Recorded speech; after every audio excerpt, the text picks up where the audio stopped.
আগামীকাল school service কমিশনের পরীক্ষা, হাতে কালো ব্যাজ পরে পরীক্ষায় বসার সিদ্ধান্ত। পরনে থাকবে কালো পোশাক পরে পরীক্ষায় বসার সিদ্ধান্ত, কালো ব্যাজ পরে পরীক্ষায় বসার সিদ্ধান্ত যোগ্য চাকরিহারাদের। যে যোগ্য চাকরিহারারা বারবার পথে বসে প্রতিবাদ করেছিলেন, অনশন করেছিলেন, তারা বলেছিলেন যে মেধার ভিত্তিতে তারা চাকরি পেয়েছেন, কিন্তু যে পরিস্থিতি দাঁড়িয়েছে তাদের আবারও পরীক্ষায় বসতে হচ্ছে এবং সেই পরীক্ষায় বসেও কিন্তু তারা প্রতিবাদ জানাবেন। কিভাবে?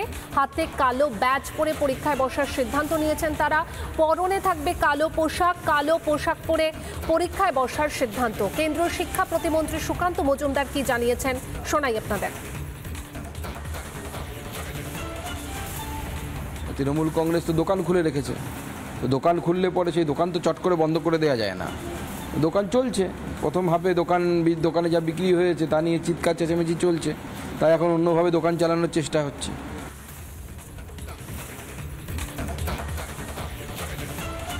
কালো ব্যাজ পরে প্রতিবাদ, এবং তারা যেটা জানাচ্ছেন যে হাতে কালো ব্যাজ পরে পরীক্ষায় বসার সিদ্ধান্ত, পরনে থাকবে কালো পোশাক পরে পরীক্ষায় বসার সিদ্ধান্ত।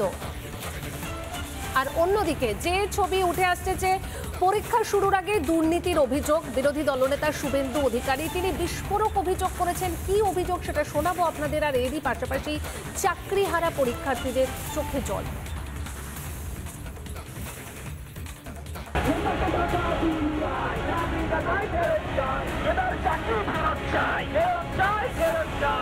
শাসক দলের নেতা প্রধান শিক্ষকরা বলেছেন 50,000 করে টাকা দিলে বই দেখে টুকলি দেখে লিখতে দেওয়া হবে। পরীক্ষার আগেই চুরি করতে আঁটঘাঁট বেঁধে ময়দানে তৃণমূলের নেতা হোতারা। চাঞ্চল্যকর অভিযোগ শুভেন্দু অধিকারীর। বিরোধী দলনেতার অভিযোগ 7 ও 14 সেপ্টেম্বরে পরীক্ষায় 2 লক্ষ টাকা ঘুষের বিনিময়ে পাশ করানোর চক্রান্ত শাসক ঘনিষ্ঠদের। একটি সেন্টারে ওখানকার সমস্ত শাসক দলের নেতা প্রধান শিক্ষকরা বলেছেন 50,000 করে টাকা দিলে বই দেখে টুকলি দেখে লিখতে দেওয়া হবে। হাওয়া গরম করা নয়, তার কাছে সেই প্রমাণও আছে বলে দাবি করলেন শুভেন্দু।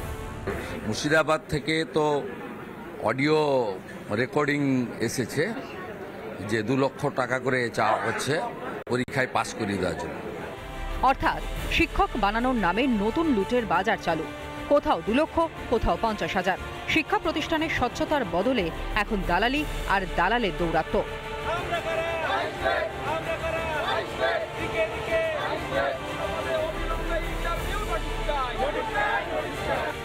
অন্যদিকে শিক্ষক দিবসে হবু শিক্ষকদের চোখে জল। 2022-এর পরীক্ষা পাশ করেও চাকরি নেই।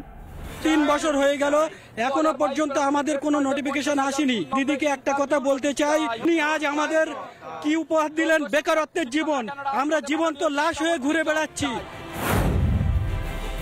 যারা বেচারা টিচারিতে কাজ করেও আজকে অযোগ্য প্রমাণিত হয়েছে, এটা আমি আইনের সাথে আলোচনা করছি। হয়তো টিচার তারা হতে পারবেন না কোর্টের নির্দেশ অনুযায়ী, কিন্তু তারা যাতে গ্রুপ সিতে পায় বা সেই রকম পর্যায়ে সেটা দিতে পারি কিনা আমরা আইনের সাথে কনসাল্ট করে খুব শীঘ্রই আমরা এটা জানাবো। রাজ্যে মেধাবীদের স্বপ্ন বিক্রি হচ্ছে টাকার বিনিময়ে। বাংলা চাকরি নেই, শিল্প নেই, কাজ নেই, আছে শুধু প্রতিশ্রুতি, কারচুপি পর কারচুপি। একটা চুরি ঢাকতে নতুন নতুন ছলাকলা। আর কত খেলা দেখাবেন মাননীয়া আপনার দলবল? চোরেদের আড়াল করতে আর কত কারসাজি করবেন? কবে থামবে এই চাকরি চুরির খেলা? রিপাবলিক বাংলা। নানা ধরনের কন্টেন্ট দেখার জন্য লাইক করুন, শেয়ার করুন আমাদের ফেসবুক পেজ, সাবস্ক্রাইব করুন আমাদের ইউটিউব চ্যানেল। পাশাপাশি অন্যান্য ব্রেকিং নিউজের জন্য অবশ্যই চোখ রাখুন রিপাবলিক বাংলায়।